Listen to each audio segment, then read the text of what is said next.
Hi, and welcome to our training demo for the multifamily manager portal for Rently, specifically the single unit access. We have multi-unit and single unit. Each of those are going to be a different and unique access tile.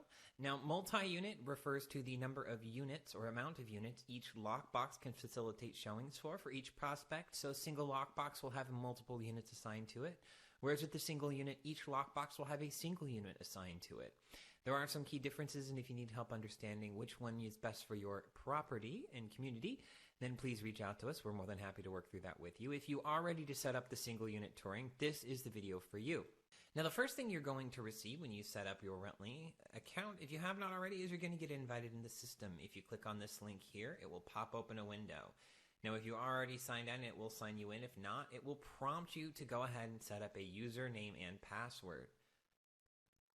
Now, the first thing you're going to want to do when you get in here is set up your community. See, I've got a couple different ones set up. I'm going to click on the single unit one. Now, for most of you, the information is going to be entered in here already. If you don't have any information entered, you can go back to communities and click this add community button where you will add your information in from the ground up. But as I mentioned, you'll probably already have most of the information inputted into here. Now, you'll see this one is already set up with our community name, address, community link, and all of our information in here. You guys will often see some of this set up beforehand, but not all of it. You can also toggle back and forth between different touring types. Now, this one is specifically set up if you had a code to enter the community area. So if you need to enter a gate code, you can do that. We can also have a separate lockbox with a separate fob or key, or place the lockbox in single unit outside to allow for that. This one is, as I mentioned, a code, and we will communicate that code upon check-in to the renter when they access your property. And then we will use the unit lock as the access type for that.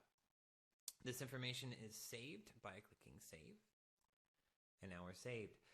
You also over here have your hide price button. Now, if you are utilizing an algorithm, a revenue generation or revenue management algorithm that does update your prices relatively frequently, you're going to want to hide your price from Rently. If not, then just unclick hide. Ignore community ID for now. That will be something that could be used for external data processing. So you don't need to set that up. That is, if we work with your data team to set it up, we will have that information. But for now, the things you want to do is upload a nice, beautiful community map here. You can click on this to upload that. And in parking instructions and community area access instructions. Now, parking instructions are important because this is the first interaction your future tenant or prospect will have with your community. It's very important that you have good, clear instructions, including a good, clear picture, as this will help them feel comfortable coming to your community, parking, and going through the process on their own. If at any point in this process there is something that makes them maybe feel uncomfortable or unsure, I can guarantee they'll have a harder time getting through the process, and they will be more likely to reach out to you. So the more we can set up and make sure that we have all this information correctly entered and that we have all these touring instructions done, the better. Now, with the renter experience, when they first get to the community, they will be given parking and community area access instructions. This information is how to access the community from the parking structure or lot that you guys might have. This one mentions entry through the front walkway. The code is provided for the gate, which we provide down here. Please be sure to close when you enter and follow instructions to find unit. Now, in multi-unit touring, we take the renter initially on check-in from the lockbox to the unit. With this one, we take them from the front door of your community or entrance of your community to the front door of the unit. In the check-in process, they will immediately after checking into the community see the instructions to walk to the unit, and that will be entered in the unit instructions. We'll get there in a minute, and I'll tell you about that in a minute. But then you're going to also want to make sure that you have your gate code entered in here and all of the information is saved. The other thing you will need is community rules. This includes don't disturb residents, don't smoke on site, don't bring pets, close and lock doors, tour times are limited, don't access amenities that are not on the tour, maintain the health, dignity, and safety of all residents and staff members at our community. Whatever information you guys might feel relevant to add, this is where you will add it. So you'll want to put that information in there just to make sure you have everything in there and so they feel comfortable taking the tour. This not only protects you and your community as well as your current residents, it will also help them feel comfortable touring the community because it gives them a sense of boundaries and understanding of what is and isn't allowed. This also allows you guys to have additional touch on security if they do anything that is outside of these, then it is readily available for them to know that they shouldn't have done that, and you guys can take whatever action you see relevant. Not a common issue. Mostly it just allows them to understand what they should and shouldn't do when they get to the community. So once all of this information is filled out and saved, as I mentioned, you're going to want to go next into community admin settings. This is where we set up our information. Now you'll see here, if I go back to my main page and click on my listing link for my community, I don't have any units set up, but all of my information is set up down here. My company name, my logo, my contact information, and office address. All of that information has been entered here in the leasing information area in the community admin settings. This is also where you set up media, showing times, and alerts. So first we'll do our general information, upload a community logo so it can be displayed here on your page. It's very important that we have that, so there's some brand identity. Leasing phone number and email, these are publicly available to them. You can see them here on the page once again. So these will be things that we push out to them for them to contact you. So make sure you use the appropriate phone numbers. Stay away from personal emails and phone numbers if you guys happen to have a general leasing line and general leasing email, because it means that they will be less likely to bother you in your off hours and more likely to go through the relevant channels to get in touch with you guys. We have our website URL and application URL, which will be listed on the page as well. And then one important thing is time zone. This time zone dictates to us when that schedule will be based on. So if you are in the East Coast and you set for Pacific time, it will bar tours from happening because it thinks it is 3 hours behind. So if I am in Atlanta and I show up at 8 a.m. for my 8 a.m. tour, but it's set for Pacific time, the system will think it is 5 a.m. in California, and therefore we shouldn't be letting you in. It will get confused, so you want to make sure the time zone is set up. If there is no time zone selected, there will be no touring slots available for your community. Got to make sure that's taken care of. Next thing, once we've saved that, move on to our media here. We can upload in bulk our community photos. We can do that from a folder. We can select multiple different photos and upload them all. You can see here, this goes into our image carousel for our community that allows us to see our different pieces of media that is important to our home's sense of home and sense of community. Our showing schedule, you can see here, you can black out days entirely. In my community, we don't do showings on Sunday, for example. You can set up 2 windows. So on Wednesday afternoons, when our landscaping crew is there, it's probably not a great time to have tours in our community because we don't want somebody walking through hearing leaf blowers and weed whackers and seeing all the work that goes into keeping our community pretty. We want them to see how pretty our community is, but that's a good time for us to break on the window. And then Saturday afternoons, my tenants tend to enjoy some kind of outdoor activities and things like that, where having somebody wander through would be probably a little off-putting. You guys can adjust these at any point in time. Simply click to add a time or click the delete to delete it, and then save. The next piece, once we set up our schedule, is set up alerts. We need to add email addresses in that want to get these alerts. Now, these are alerts that are based on activity that the renter will do within the system. We have one for one field for one email address and one field for another. Now, the different types of alerts are tours. So when they schedule and check in for a self-tour, you will get an email alert. When they fail to return a key, so we do have a key check-in process. So once they are done with their tour, they're asked to return the key. If they fail to report it or effectively return the key in the way that our system recognizes, we will flag and alert you guys to go check. We can't see inside the lock boxes themselves. They're not connected to anything. They are out there in the world, kind of like your cell phone when it's on airplane mode. Everything that is on your cell phone you can use. You can play your games and everything, but if it requires a connection, you can't do it. That is how the lockboxes work. They are not connected to anything through Wi-Fi, cellular, satellite, or any other way. Everything is on there. It's on board already. So if a key is missing, we won't know whether or not it's there. So we want to have somebody there. That's why I have a second email address set up to get the key return notification. I'll show you in a minute where that comes in. You will want to make sure you clear that key failure to return notice out as soon as possible, as it will hold up your showing. So this is an important alert as well. And then our survey at the end of the tour, you get a community and unit level survey, 1 through 5 stars. It allows you guys to figure out who's a good prospect, how to approach them to close the deal, and who maybe is not necessarily a good use of your time or might be worth just sending an email and maybe not calling. Depends on how you guys are set up. So you guys can get those email alerts for those responses as well. And then you have delete here. You can delete at any point in time. So I'm going to save these. Now my community admin settings are saved and all of my information is ready to go.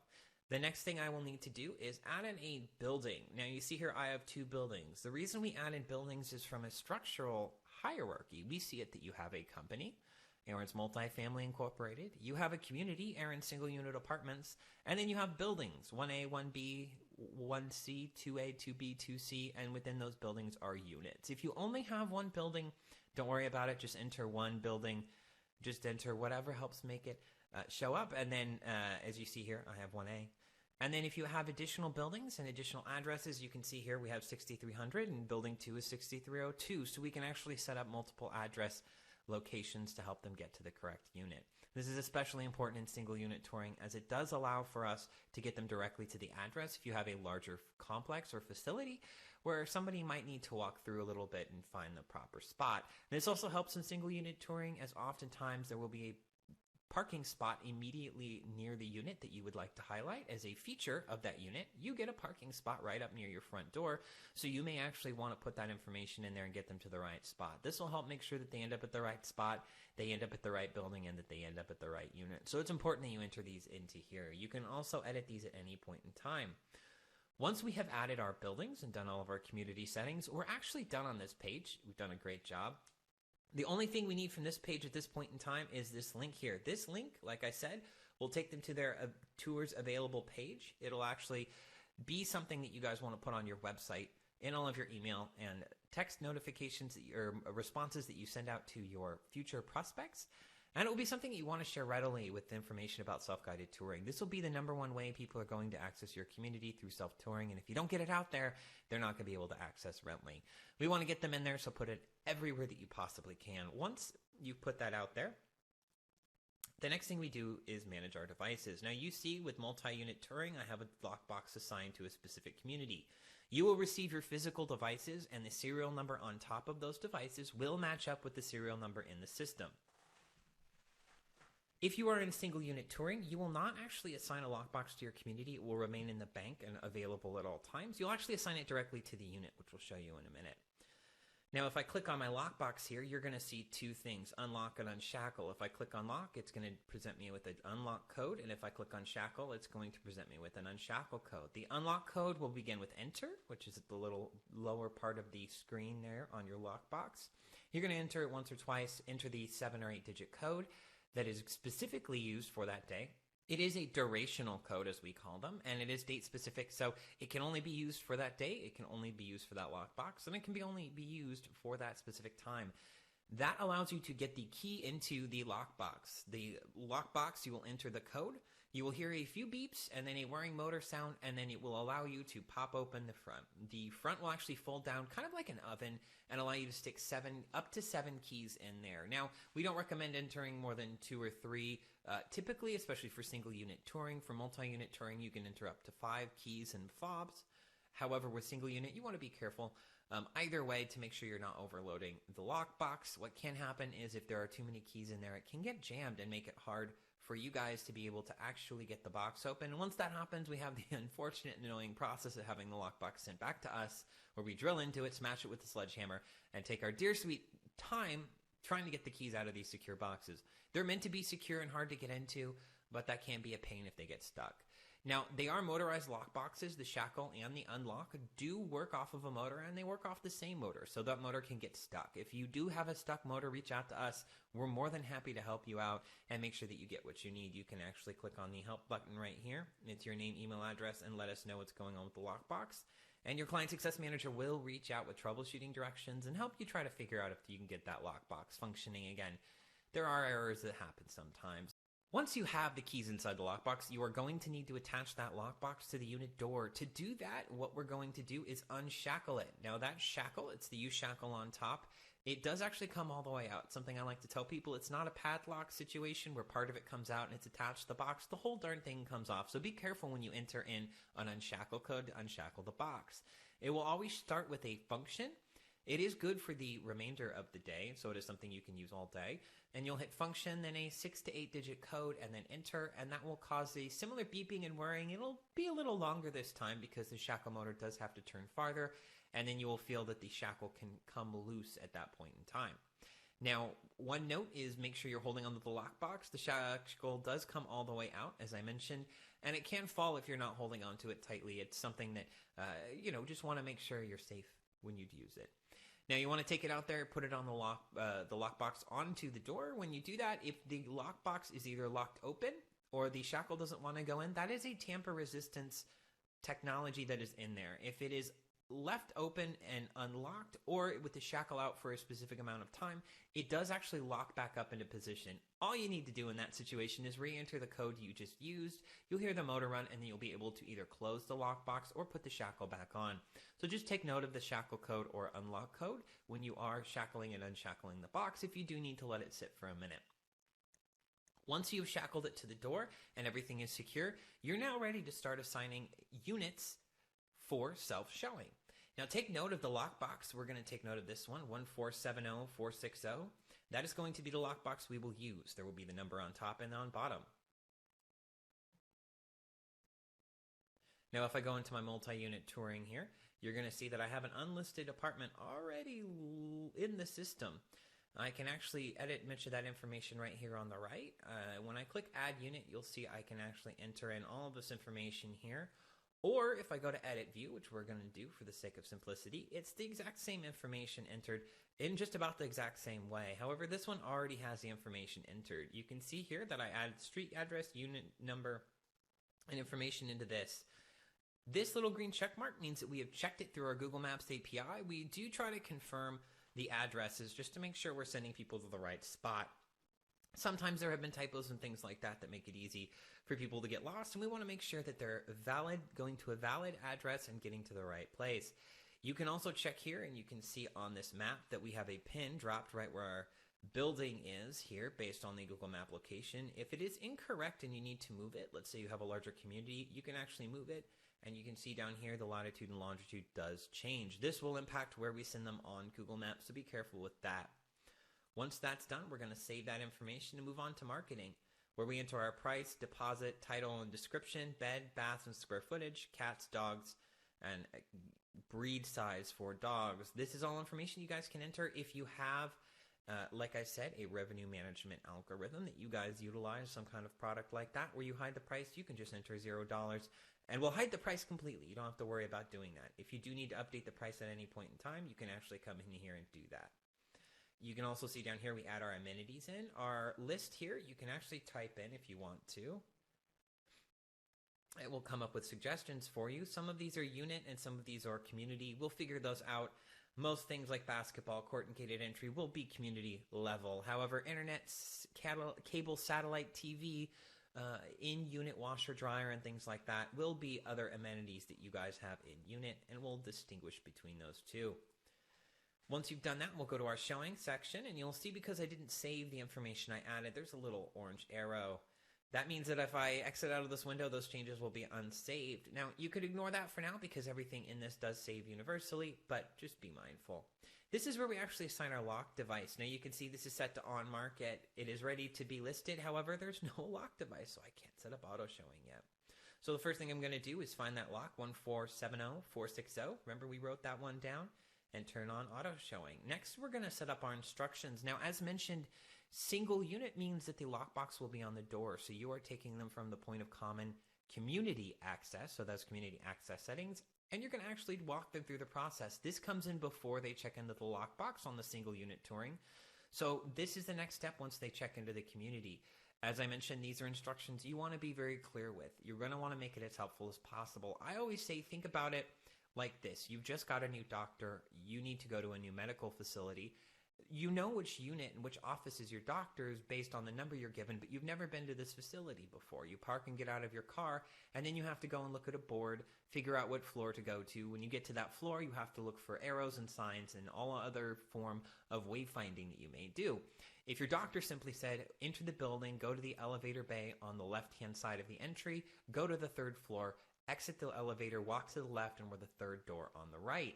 That would make it a lot easier for you to get there and make you feel more comfortable. So I encourage you guys to think about that. Walk through the process that your renters are going to go through to get through your community. Make sure at any point in time where they might be uncertain that they have some sort of wayfinding picture or icon or something that they can see and identify and have a clear direction for. If you do find that your directions are not working and you need to add additional image, you can actually go in here and move these around, add in a new image, and add in some additional directions. You'll see here this one's already set up to take them through the pool area to the left, walk around the pool to the second set of doors on the left. So it'll take them through the pool area on the left-hand side, and there's a set of doors on the back left for them to enter. They can then go through the third floor on the elevator and go to the right. Unit 620 is near the end of the hallway. Lockbox is on the door handle. So I'll save those instructions. Now this unit is updated, it is online and ready to go. The last thing we need to do is add a unit photo. We recommend using something that is just indicative of a quick glance of what the unit offers. Most people are using a floor plan or just a referential photo to kind of give an idea of what the unit is. If you have a model unit that is furbished or decorated, you can use that. You can use a floor plan, or you can use some sort of special or marketing material that goes in here. So this is just meant to be a quick, easy way for them to identify and look at the unit. Your current marketing materials, website, and everything else will have all of the other various and sundry media things that you might need, all of the collateral and information that is out there. So we don't necessarily need to put a lot in here, as this will be probably pretty late on the list of things that they're looking at when they're looking at whether or not they want to view your home. They've already probably made a decision about the unit based on what you have. So all you need is to help them have just one quick reference point to look at. So we'll save that information here and set it to on market. Now you can see it is on market. If I go back here to my touring information, you can see here I've got my link here. If I reload that link, it is going to take me back here, and now I have a unit available to go ahead and tour. If I go back here and I click on market status and turn it to off market, I can actually unassign the lockbox or leave it. I'm going to unassign it. And then yes, I do want to turn it to off market. Now you'll see that this says previous now. That means that lockbox has been unassigned and is available for assignment to other units. And if I go back here to my community page and I reload, my units have disappeared. So it is immediate and direct. It is very quick. Once I go back on market, we need to assign a lockbox to this unit.